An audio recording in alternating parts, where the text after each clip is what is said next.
Então hoje nós estamos aí no 11º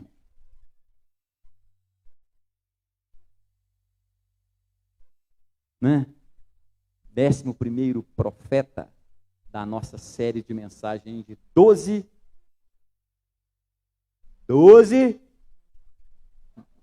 Todo mundo foi arrebatado?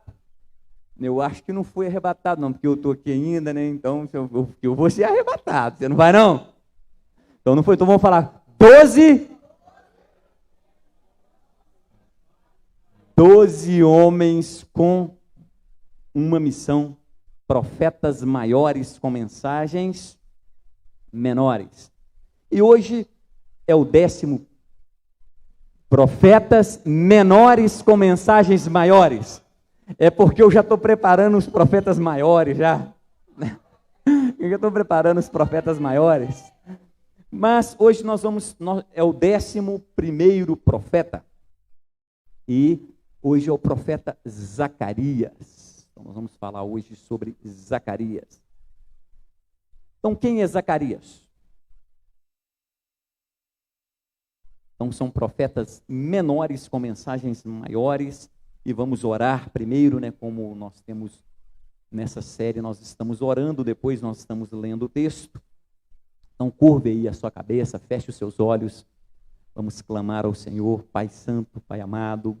Ó Deus, no nome de Jesus, ó Pai, nós repreendemos agora, ó Deus, todo, ó Deus, ladrão de mensagem, tudo aquilo, ó Deus, que porventura vier tirar, ó Pai, o foco, a mente do teu povo de receber a tua palavra. Nós repreendemos agora no poder que há no nome de Jesus. E ó Deus, no nome do Senhor Jesus, rogamos ao Senhor que o Senhor venha iluminar nossas mentes e os nossos corações, para que possamos aprender mais do Senhor nesta noite, no nome de Jesus Cristo. Amém. Então nessa série nós estamos observando aí uma visão geral dos profetas menores. E hoje nós vamos falar do profeta Zacarias. Zacarias, ele é um profeta menor com grandes mensagens.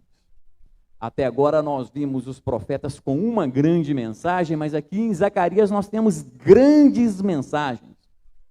Então nós vamos ver o que nós podemos aprender com Zacarias. Quem já leu o livro de Zacarias? Quem já leu? Quem já leu a Bíblia toda já leu, né? Zacarias. Não, Zacarias. Para quem já estudou o livro de Zacarias? Essas semanas, algumas das meninas aí, da juventude, estava me perguntando algumas coisas sobre Zacarias. Eu falei, você vai vir domingo que eu vou pregar Zacarias, né? Eu não vou responder agora não, você vai esperar domingo que você vai aprender Zacarias. Então hoje nós vamos ver o que nós podemos aprender com o livro de Zacarias. E o nosso texto base é Zacarias capítulo 1, no versículo 7 ao 9, nós temos como base, diz assim o texto sagrado: aos 24 dias do mês 11º, que é o mês de Sebate, no 2º ano de Dário, veio a palavra do Senhor ao profeta Zacarias, filho de Baraquias, filho de Ido, dizendo: olhei de noite e vi um homem montado num cavalo vermelho, e ele estava parado entre as murtas que estavam na baixada.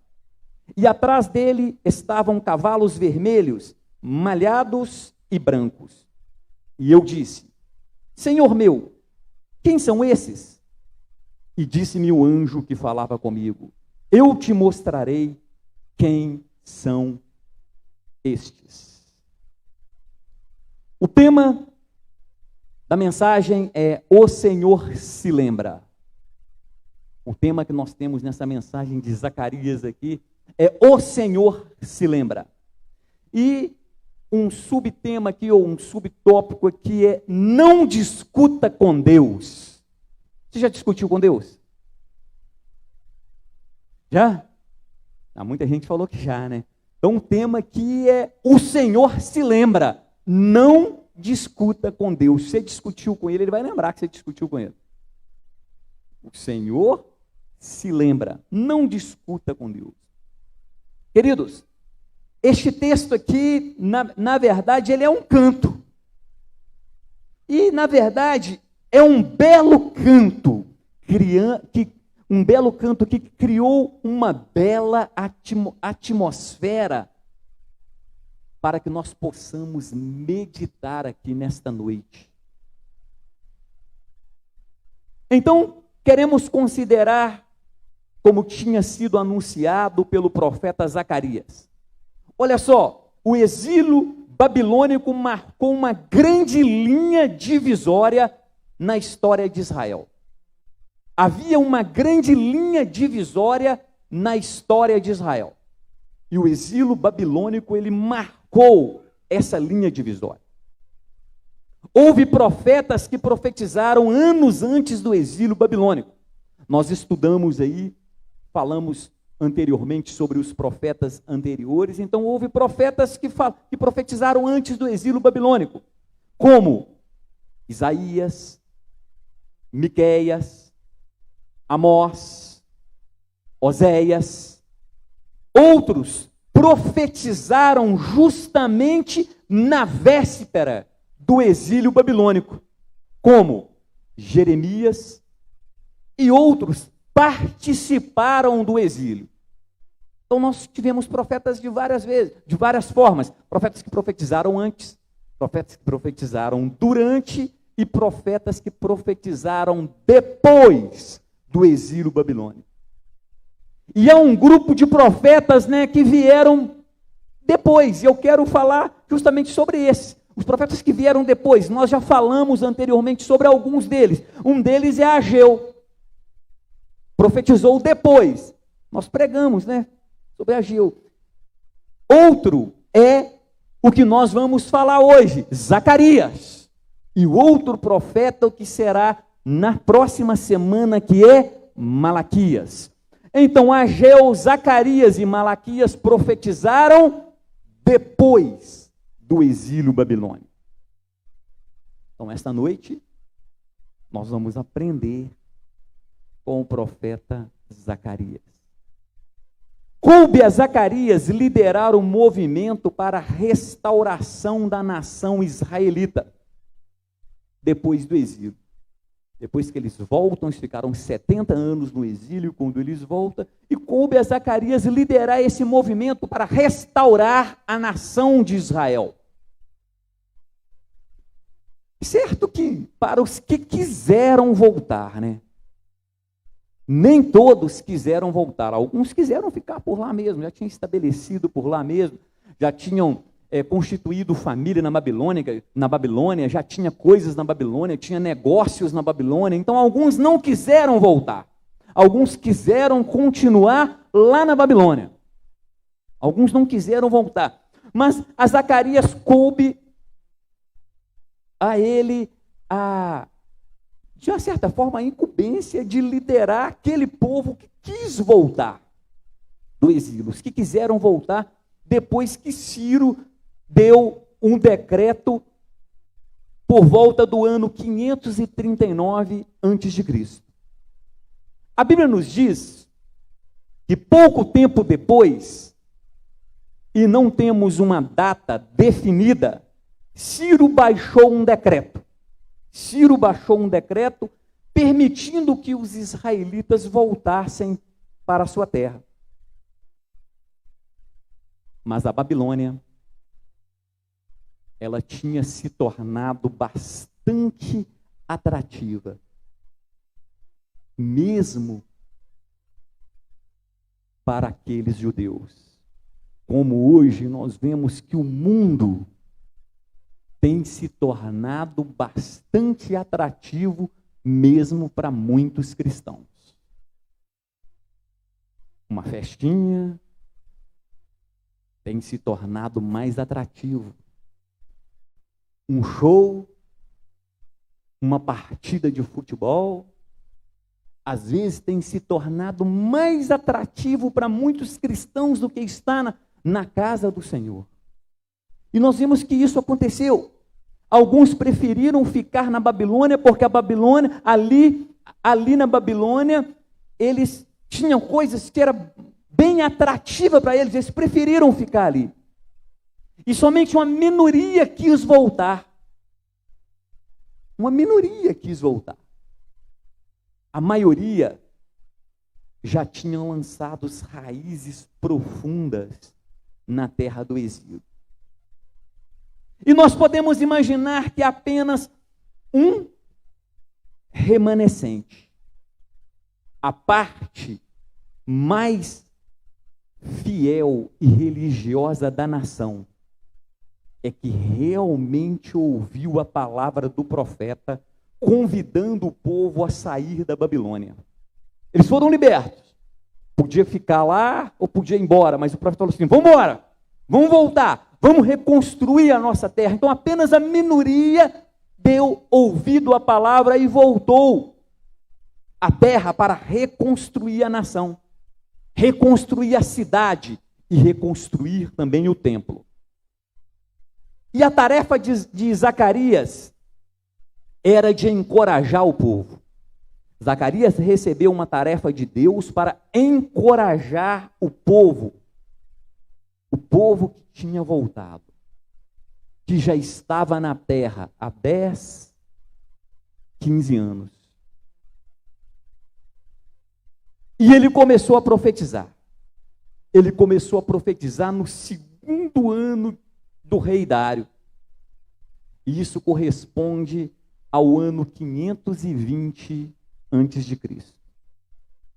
E a sua tarefa era encorajar o povo a quê? A assumir a responsabilidade da nobre tarefa de reedificar o templo.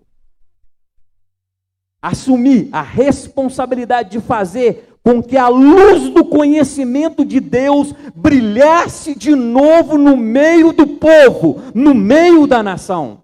Ele tinha que encorajar o povo a assumir essa responsabilidade, que a responsabilidade não era somente dele como profeta, a responsabilidade era do povo. Faz assim no seu peito, assim, fala assim: a responsabilidade é minha. Não aponta para mim, não é para você. A responsabilidade é sua. É o que ele está dizendo. Ele teve a tarefa de encorajar o povo, dizer que reconstruir o templo, reconstruir a cidade, trazer de novo a glória de Deus no meio do povo, era do povo. A sua tarefa não era muito diferente da nossa tarefa de hoje. Não é muito diferente, a tarefa dele não é muito diferente da nossa tarefa de hoje. Eu fico observando, estava ali, estava acontecendo o louvor, algumas pessoas estavam recebendo mesmo o poder e a unção de Deus, algumas pessoas estavam sendo curadas, tratadas, restauradas, enquanto outras estavam viajando. Estava navegando na Babilônia, enquanto acontecia aqui um revoar de anjos, e outros navegando na Babilônia. Palavra dura, pastor, as palavras dos profetas são duras mesmo, são duras. A nossa tarefa hoje não é diferente. Se você, na hora do louvor, na hora da mensagem, você não ficar antenado, ligado, adorando, buscando, clamando ao Senhor, a glória de Deus vai descer no irmão do lado, mas não vai te pegar. O bom é quando pega a gente. Quando a gente se sente restaurado, transformado, mudado. Isso que é gostoso. A gente ficar vivendo da glória do outro, tem que viver a glória, ela tem que ser manifestada na nossa vida. É na nossa vida. Então, a sua tarefa, meu querido, ela não é muito diferente da tarefa que Zacarias tinha nos dias de hoje. Naquele dia, a sua tarefa nos dias de hoje, ela não é tão diferente.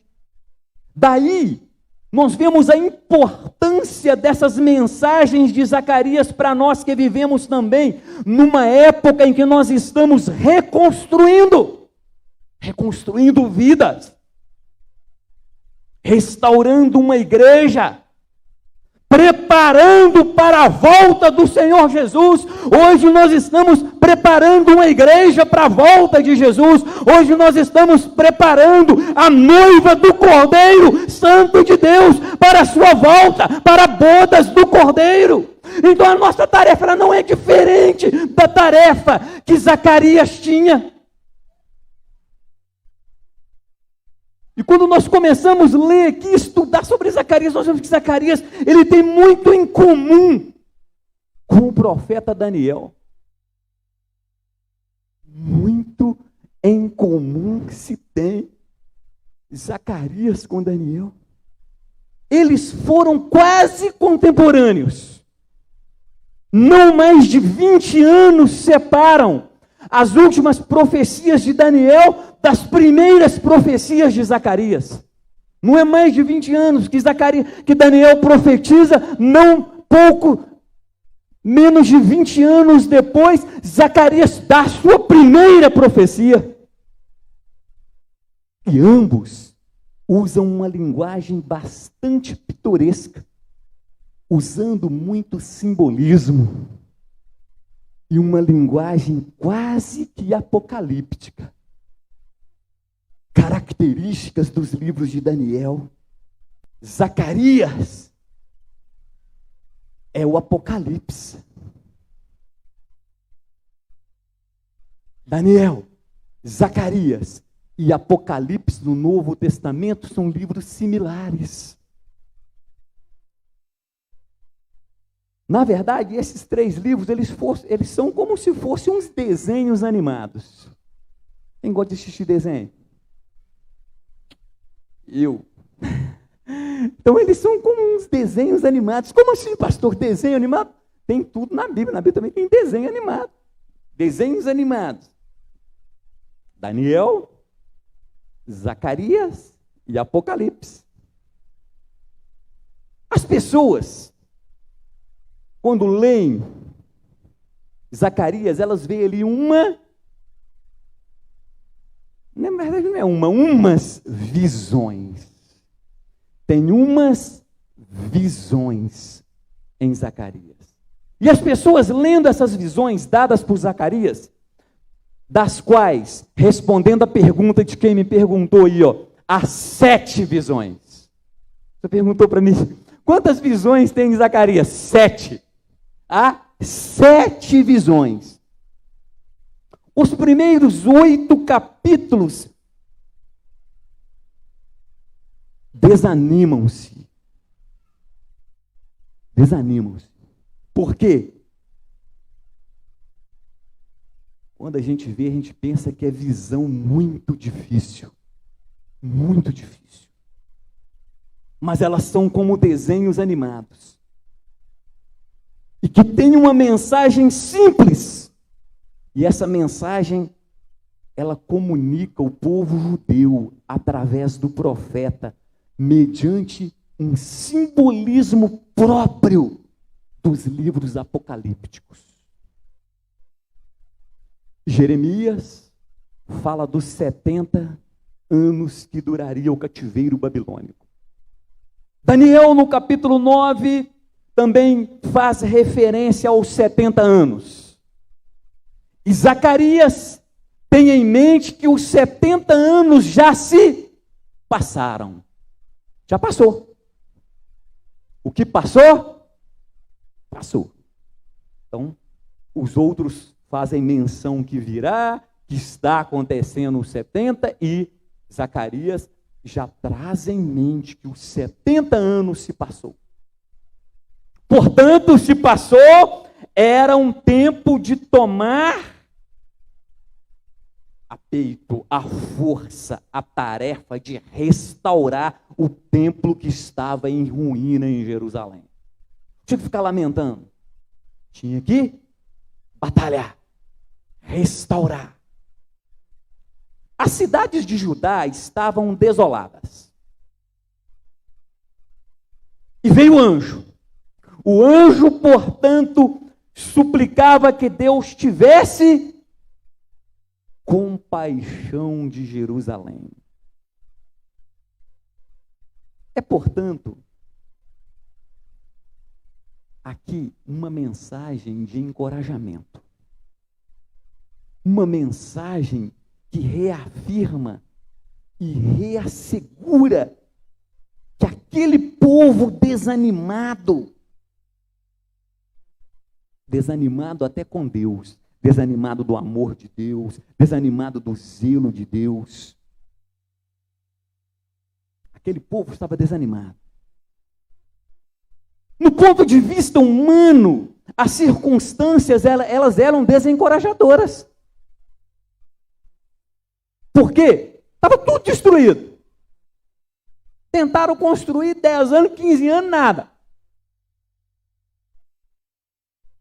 Os inimigos embargavam, tinham problema, dificuldade, tentavam fazer um negócio, começava, não terminava. Era muito desanimador, e os inimigos estavam lá. E outra coisa, os recursos eram poucos. E outra coisa, os que voltaram também eram poucos. Os recursos eram poucos e os que voltaram também eram poucos. E haviam inimigos. Que inimigos que tinham lá? Os samaritanos, os amonitas, os árabes. E todos eles estavam à espera de um pretexto para intervir e impedir a reconstrução de Jerusalém, a reconstrução do templo. Todos estavam esperando apenas um pretexto, alguma coisinha para impedir que não acontecesse a reconstrução. Então, no ponto de vista humano, era muito difícil. Você está vivendo uma coisa que é difícil? Você está enfrentando algo que é difícil na sua vida? No ponto de vista seu, é difícil. Não é fácil. Mas no ponto de vista divino, as coisas são brilhantes. O povo olhava, não tinha condição de restaurar, tinha inimigo. Pouca gente, pouco recurso. Faziam as contas, o dinheiro não vai dar. E era impossível, mas no ponto de vista divino as coisas brilhavam, eram brilhantes as coisas no ponto de vista de Deus. E aquele povo precisava aprender e ver as coisas não no ponto de vista humano, mas no ponto de vista divino. Ei, pega aí essa aí para você, ó. Você não precisa enxergar as coisas no ponto de vista humano. Você precisa aprender a enxergar as coisas no ponto de vista divino, no ponto de vista de Deus. A tua bênção está chegando, a tua vitória está chegando, a tua cura está chegando. Deus já liberou, está liberada a tua vitória. Você precisa aprender a enxergar no ponto de vista de Deus, que eis que a vitória já foi decretada. É isso que nós aprendemos aqui. Aquele povo precisava disso, aprender a enxergar no ponto de vista de Deus. E hoje, eu e você precisamos aprender isso, enxergar no ponto de vista de Deus.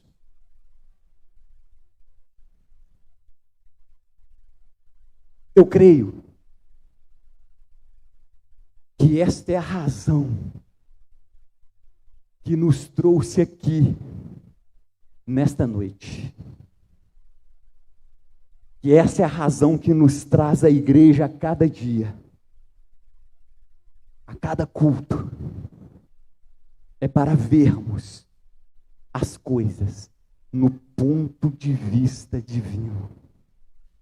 Sermos elevados aos céus em espírito para vermos como Deus vê e sermos então animados a levar adiante a tarefa que Ele nos confiou. Então, o os 4 cavalos aqui em Zacarias, de diferentes cores, eles representam agências diversas aos quais Deus dispõe para levar adiante os seus planos para com este mundo. Preste atenção, Deus não depende apenas de uma agência. Os 4 cavalos representam agências de Deus. Deus não depende apenas de uma agência. O número 4 são quantos cavalos? Fala comigo, quantos cavalos? 4. Está vivo? Então fala 4. O pessoal lá de casa quer escutar você falando. Fala 4. 4 cavalos. O número 4 é o número da totalidade.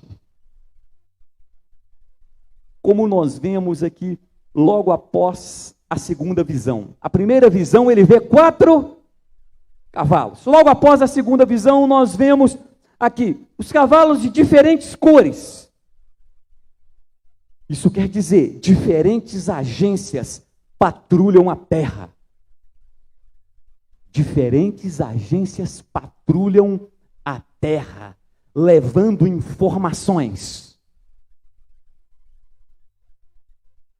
Diferentes agências patrulham a terra, levando informações. Fala com seu irmão, toma cuidado.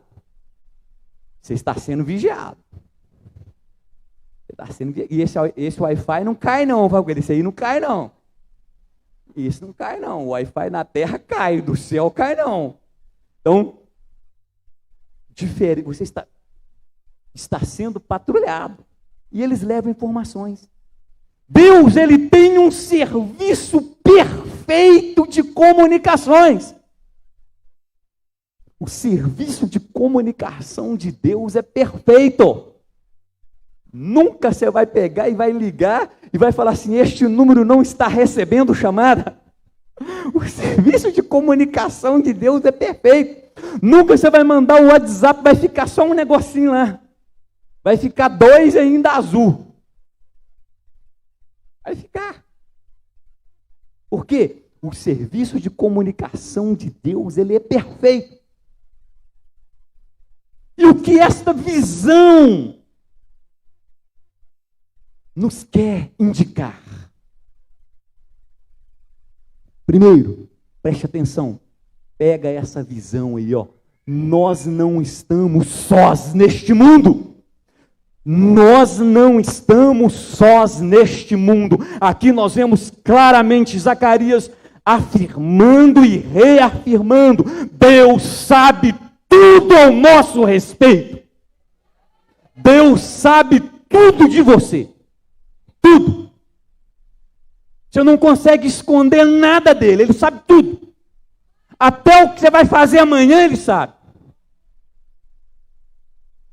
Ele sabe tudo. Tudo. E nós não estamos sós nesse mundo. Deus sabe tudo, Deus está bem informado. Fala para o seu irmão, Deus está bem informado a seu respeito.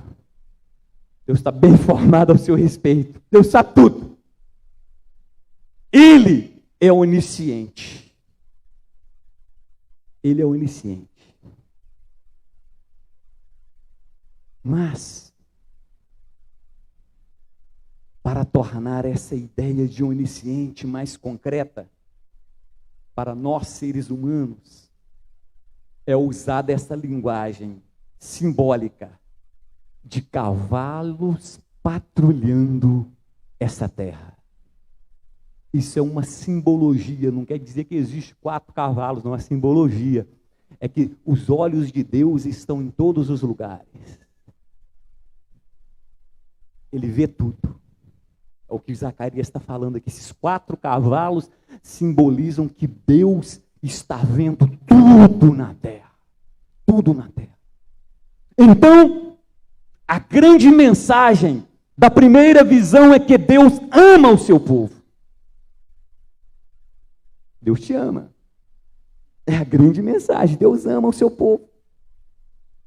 Deus está interessado no trabalho que Ele colocou nas suas mãos para você realizar neste mundo. Deus te colocou neste mundo e te deu um trabalho. E Ele está interessado neste trabalho. Agora, nesse trabalho não existe esquenta banco, esquenta cadeira, não. Tem que fazer algo na obra de Deus. Deus chamou as pessoas para fazer alguma coisa. Tem que fazer alguma coisa. E Deus está interessado nisso. Está interessado nisso.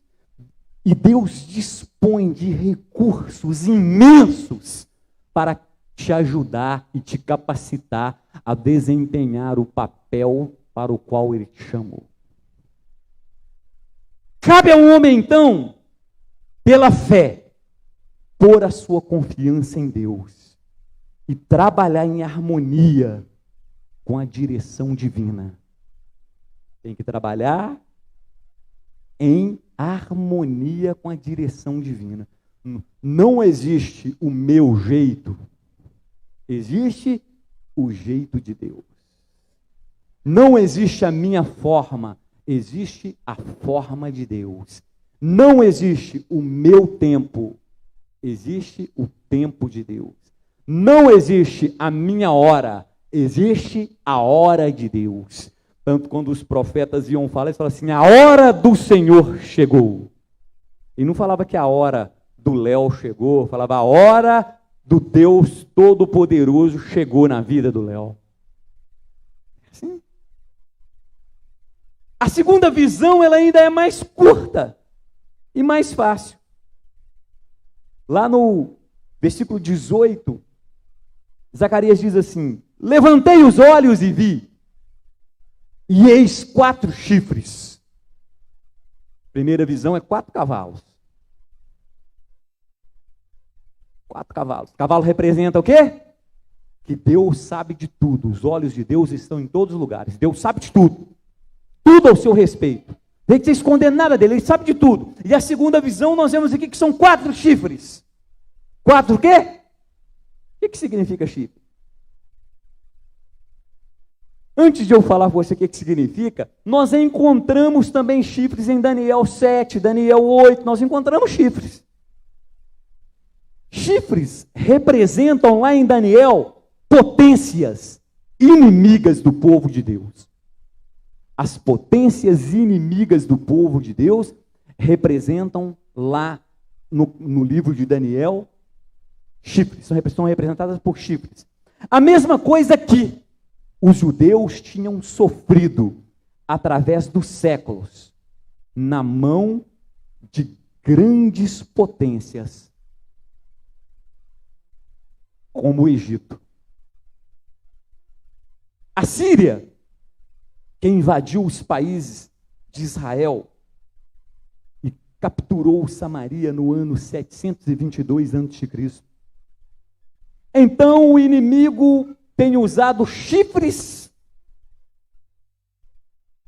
assim dizendo, né? Agências humanas para se opor ao povo de Deus e ao plano divino para este mundo. O que é isso? Governos se levantam, pessoas se levantam, Satanás levanta uma pessoa para se opor à bênção que Deus tem para você, para tirar você do foco, para tirar você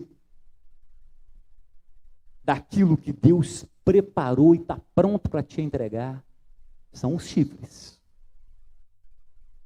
E nós vemos também os 4 ferreiros, que representam agências divinas que vão neutralizar o mal causado pelos chifres. Tem os chifres, mas Deus envia 4 ferreiros para neutralizar o mal. Se o inimigo tem 4 chifres,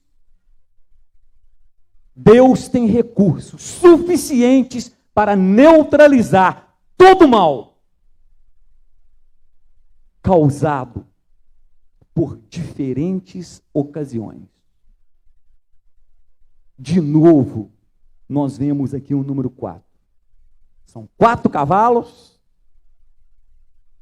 4 chifres, 4 ferreiros.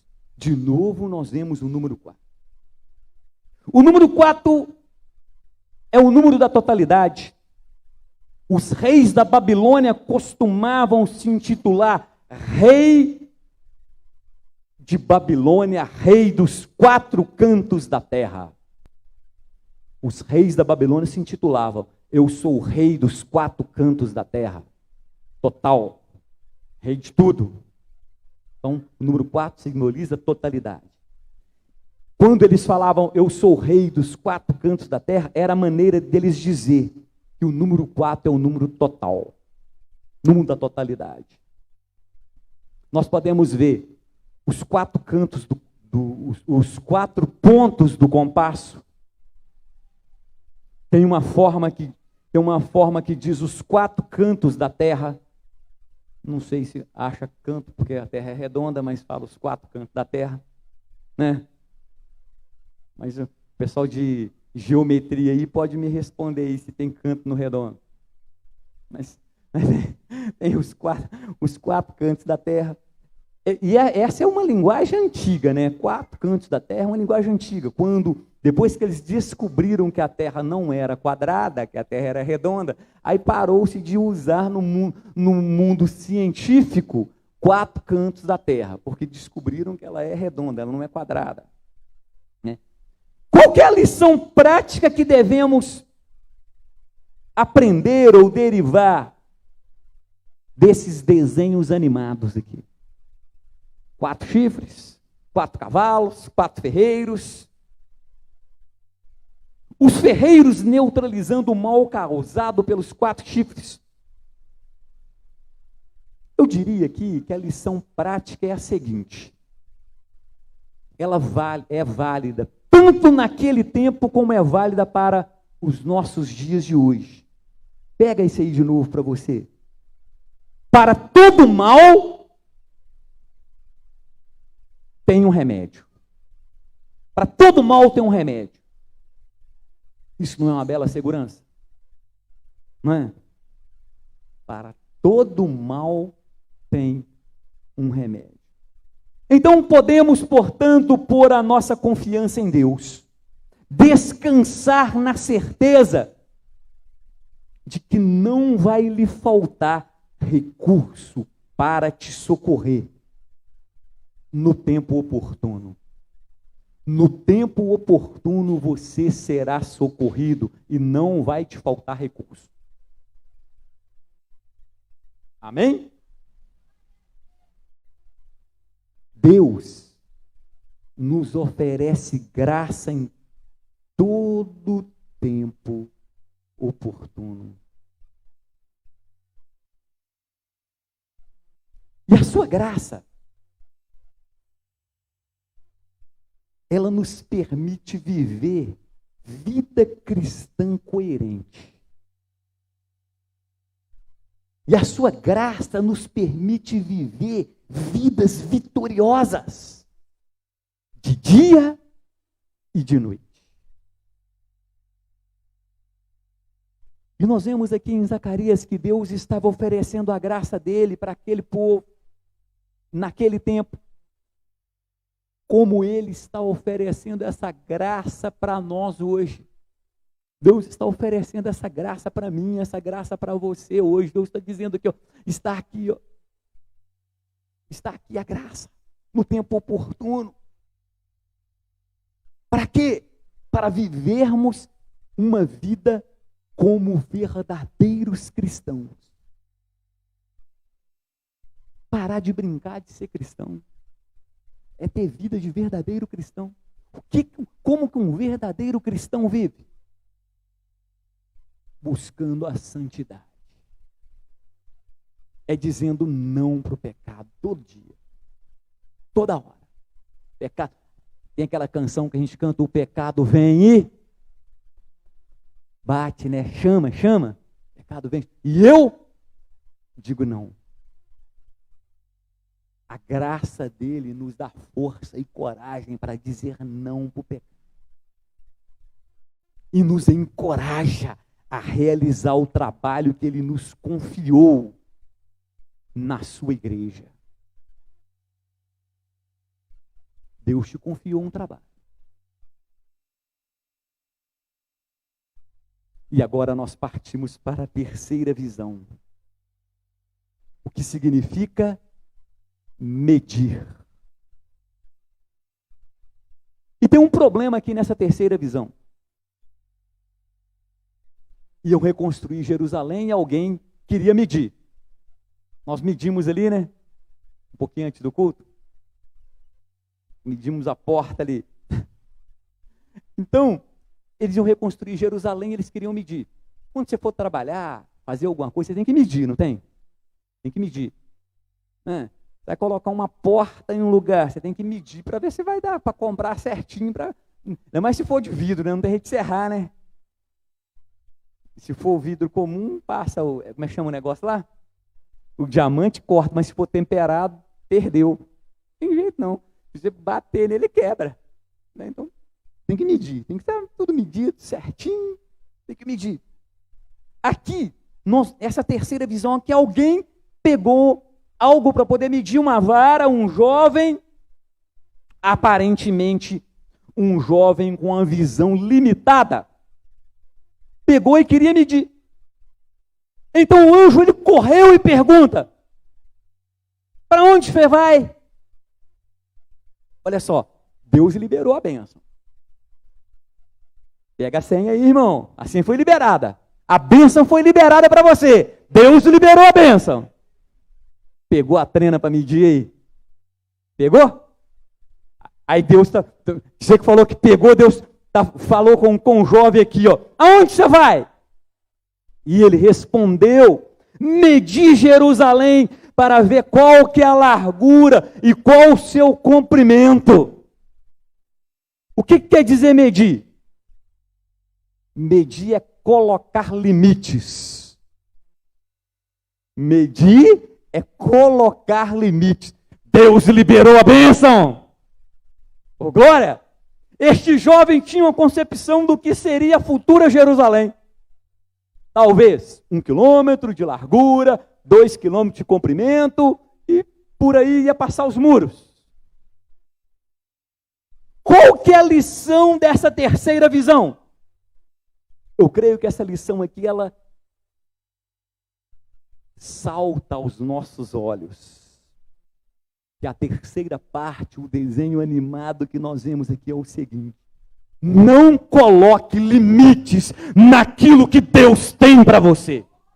Deus liberou a bênção, não vai ficar medindo aqui não, vai ficar receba por completo. Se Deus falou assim, ó, eu liberei a cura, não vai achar que o colesterol vai abaixar, só o colesterol, vai abaixar o colesterol, o triglicérides, como é que chama lá, a glicose, vai ficar tudo bacana, não vai ser um só não. Não coloque limites no que Deus tem para você. Não fica medindo. Deus tem abundância.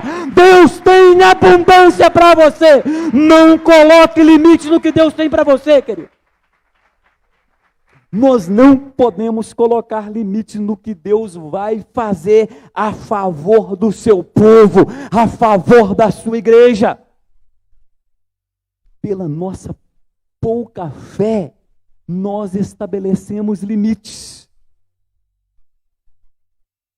Quando Deus gostaria que estivéssemos numa visão muito mais ampla, muito mais grandiosa do que Ele tem em mente para nós individualmente e para a sua igreja coletiva.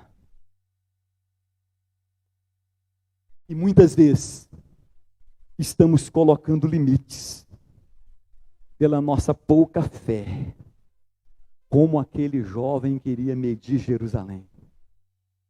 Essas visões, elas são seguidas por uma série de apelos antes de Zacarias entrar na seguinte visão. Diz o Espírito de profecia a igreja, apesar dos seus defeitos, é o objeto ao qual Deus dispensa a sua mais profunda afeição. Fala com o seu irmão, apesar dos seus defeitos, Deus dispensa mais profunda afeição sobre você quando você está reunido como igreja. Não é lá na sua casa, não. Fala com o seu irmão, é aqui. É quando você está aqui. Não é lá, não. Lá é templo. Aqui, igreja. Então Deus dispensa a mais profunda afeição quando você está reunido como igreja. Não podemos estabelecer limites para o que Deus quer fazer ao nosso favor. Grandes lições que aprendemos com este pequeno profeta, com essas grandes mensagens. A primeira lição que nós aprendemos: Deus sabe tudo ao nosso respeito. Deus sabe tudo sobre você. Deus sabe tudo sobre mim. Deus sabe tudo sobre nós. Deus sabe tudo. Deus zela pela nossa segurança aqui nessa terra com grande amor.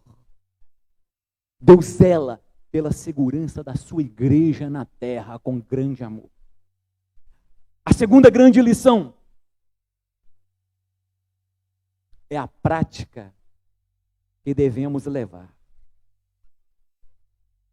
Para todo mal, Deus tem um remédio. É ansiedade? Deus tem remédio. É depressão? Deus tem remédio. É opressão? Deus tem remédio. É medo? Deus tem remédio. É timidez? Deus tem remédio. Deus tem remédio. Para todo mal, Deus tem remédio. Deus tem remédio para todo mal. E na terceira visão, não podemos estabelecer limites para o que Deus quer fazer ao nosso favor. Então devemos orar. Para quê? Para que Ele acrescente a nossa fé. Para que quando Ele acrescentar nossa fé, e nossa fé estiver grande, estiver dilatada, ampliada pela sua graça, nós possamos receber a riqueza de bênçãos que Ele nos oferece. Deus tem riqueza de bênção para você, meu querido. Deus tem maravilhas para derramar sobre a tua vida. Então, pega aí a visão, aprenda aí com esse pequeno profeta, com essa grande mensagem, com esse grande homem de Deus. Deus sabe tudo ao seu respeito. Deus zela por você. Deus quer e já liberou a bênção para a sua vida. Pastor, mas eu estou sofrendo. Para todo mal Deus tem remédio. E não estabeleça limite, porque Deus tem grandes bênçãos para fazer na tua vida. Você pode se colocar de pé. Pode se colocar de pé. Vamos fazer algo profético aqui nessa noite. Nós vamos orar. Nós vamos orar para que a sua fé venha a ser dilatada. Para que a bênção e a vitória do Senhor venha chegar na tua vida e na tua casa.